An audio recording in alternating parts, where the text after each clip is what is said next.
Europe 1, 6h27, en ce 7 octobre 2015. Aujourd'hui dans l'histoire, on voyage dans notre histoire tous les matins avec vous, Franck Ferrand. Bonjour Franck. Bonjour à tous les deux. Alors dites-nous, à quel 7 octobre vous a déposé votre machine à remonter le temps ce matin? Le 7 octobre 1948, au Salon de l'Automobile pour la présentation de la 2 chevaux. Oh, génial. Le cahier des charges était très clair. La voiture devait être capable de transporter 2 cultivateurs en sabots, s'il vous plaît, avec 50 kilos de pommes de terre et un panier d'œufs rempli. Et bien entendu, il ne fallait pas que les œufs cassent lorsque la voiture roulait sur un champ labouré.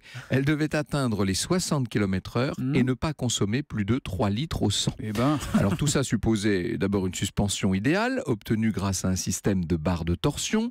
Le toit, lui, est en simple toile tendue. Il n'y a même pas de serrure aux portes. Alors certains visiteurs ricanent un petit peu, c'est vrai, devant le modèle présenté ce 7 octobre 48. Il faut dire que la voiture a une drôle de touche. Elle tranche un peu, c'est vrai, sur ses voisines, plus fines, plus racées. Mais on a beau ricaner, la 2 chevaux est un succès immédiat.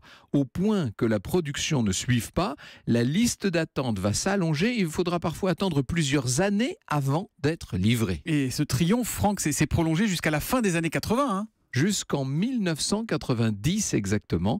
La dernière Dodoche est sortie le 27 juillet des usines Citroën après 42 ans de carrière.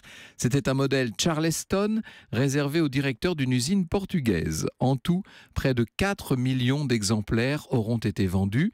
Certaines 2 chevaux roulent encore, on les voit dans les rues. Et le week-end prochain se tiendra la 31e édition des 24 heures 2 chevaux du circuit de Spa-Francorchamps en Belgique. Mais enfin ça, c'est une autre histoire. Et ça prend quand même 24 heures, même en 2 chevaux.